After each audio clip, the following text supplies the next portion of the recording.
He's only 54, but he's realizing he can't support his family anymore. As an ordinary taxi driver, there's barely anything left from his monthly paycheck, and lately, household expenses have suddenly piled up, with a 200,000 yen lease renewal and a 100,000 yen vehicle inspection due next month. On top of that, his daughter secured a spot at a private music high school, requiring a 1,000,000 yen tuition payment when the semester starts. He and his wife already burned through their savings during the pandemic. To cover the tuition, his wife is planning to sell her late parents' countryside house. Before he heads out for work, she asks him to borrow money from his sister, but all he can manage is a helpless sigh. The economy has been rough for years, and even though they both work hard, money worries still creep in constantly. Koji usually works the night shift, but this afternoon he picks up a chartered ride request. He's heading from Tokyo's Old Town to pick up a passenger named Sumire, destined for Hayama in Kanagawa Prefecture. On the way to the pickup, Koji swallows his pride and calls his sister. He asks to borrow 300,000 yen, but her family isn't doing much better. Her husband is a low-paid local civil servant with 2 kids to feed,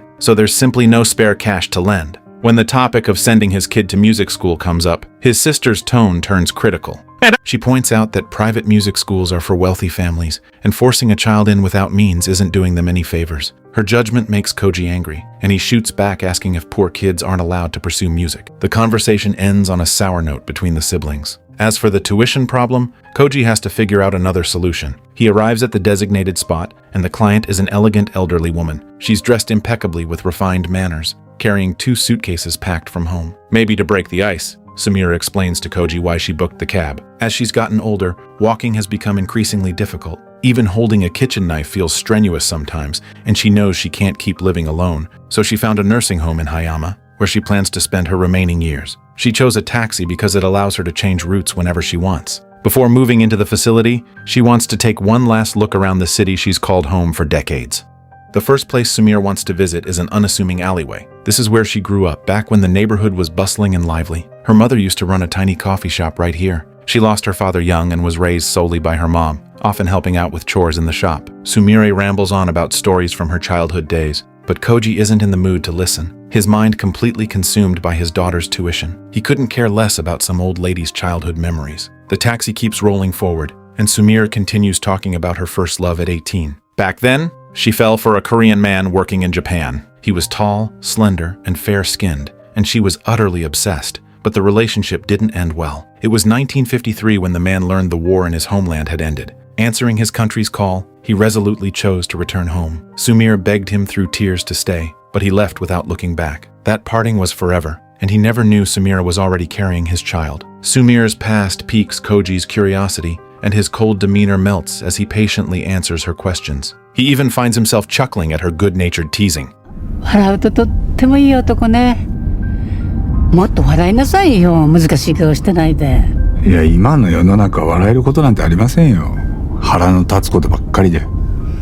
Seeing how well they're getting along, Sumire shares what happened next in her life. After her first love left, she became a single mother with a child born out of wedlock. When her son was 4, she met the second man in her life, who seemed gentle and dependable. He'd bring gifts for her mother every visit and make an effort to bond with her son. Despite her mother's warnings not to rush into things, Sumire was head over heels and ignored the advice. She truly believed she'd found her soulmate, so she married the man. She became a full-time housewife after the wedding, trusting his pre-marriage promises to treat her well.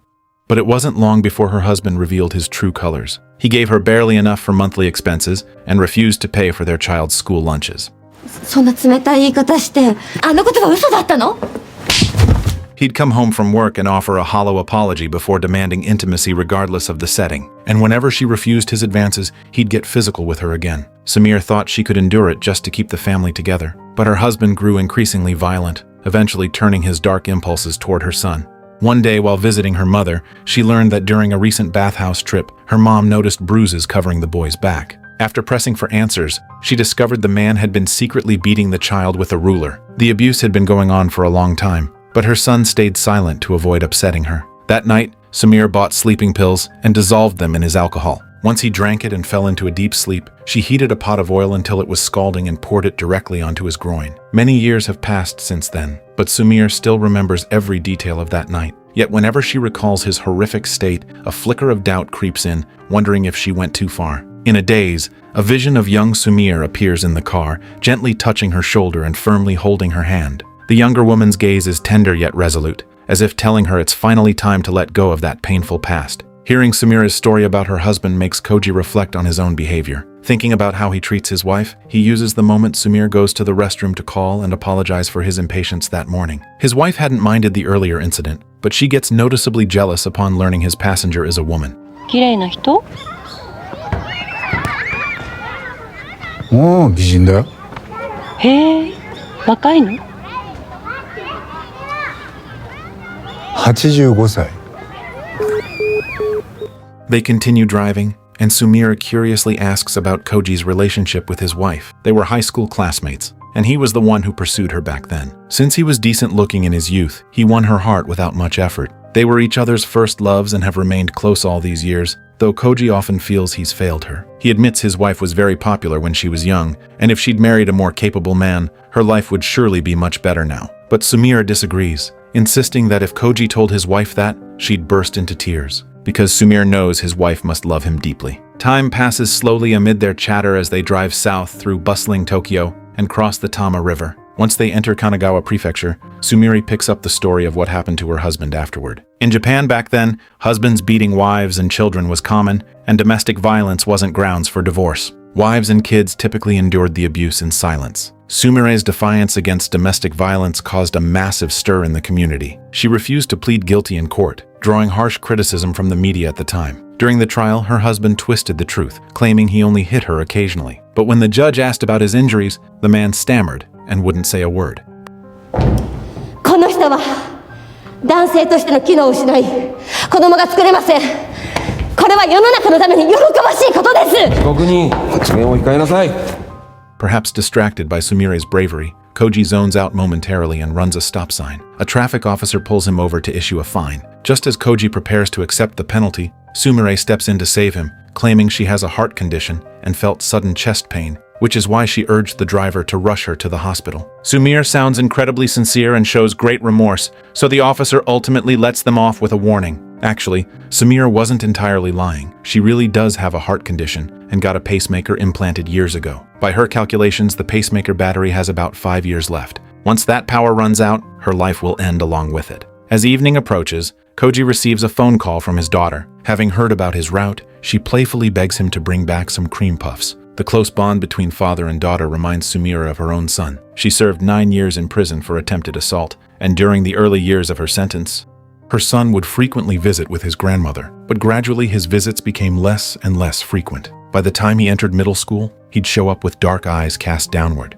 She understood his demeanor stemmed from their broken family, and lacking parental guidance, he grew increasingly rebellious. Tragically, he died instantly in a motorcycle accident while racing with friends one day. Upon learning of her son's death, Sumire wept endlessly, consumed by regret over missing his formative years. The grief triggers suicidal thoughts whenever the memory resurfaces. Koji feels deep sympathy and heartache over Sumire's loss, but he can't find the right words of comfort. As the car crosses the Yokohama Bay Bridge, he simply directs Sumire's attention to the view outside. With some distance still left to the nursing home, the facility calls. Since Sumire didn't arrive at the scheduled time, the staff member's tone carries clear frustration and blame. Listening in, Koji feels a pang of worry. An elderly woman with no family or descendants likely won't receive gentle treatment there. Over dinner, Sumire shows Koji her manicured nails. After her release from prison, she worked at a hospital through a connection until she saw American athlete Joyner's nails on TV. Captivated by Joyner's bold personality, she developed a strong fascination with nail art.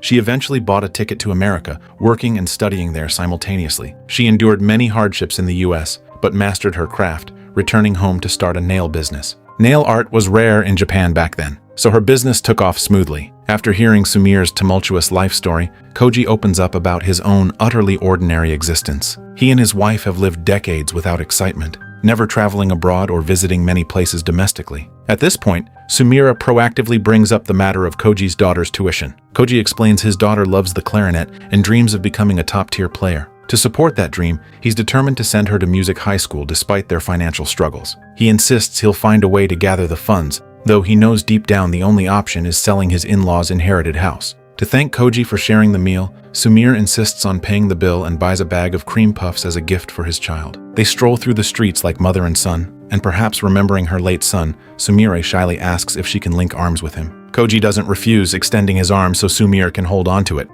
They arrive late at night at the nursing home in Hayama. which looks isolated with a chilly wind blowing through. Furthermore, the staff's attitude is quite unpleasant. Right off the bat, they complain about Sumire breaking rules, grumbling that she's bound to cause trouble down the line. The facility's coldness frightens Sumire, and like a child, she refuses to get out, begging Koji to find her a hotel for the night. But Koji coldly refuses, telling her to stop acting like a spoiled kid. Eventually, Sumire drops the childish act, rejects the wheelchair offered by staff, and walks inside with stubborn determination. While waiting for the elevator, Sumire turns back toward Koji outside the glass door and waves goodbye. After exchanging farewells, Sumire suddenly realizes she hasn't paid the fare yet. She shuffles over trying to pay, but the staff won't open the door for her. They chat briefly through the glass. Sumire insists on paying, but Koji tells her to settle it when he visits next time. Hearing that Koji will return, Sumire happily asks him to confirm repeatedly. Koji assures her he'll come back to thank her for the cream puffs. Delighted, Sumire suggests he bring his wife along on the next visit. Leaving the nursing home, a sense of guilt rises in Koji's heart. He reflects on every moment spent with Sumire today, and his own impatience when refusing her, and the guilt lingers heavily.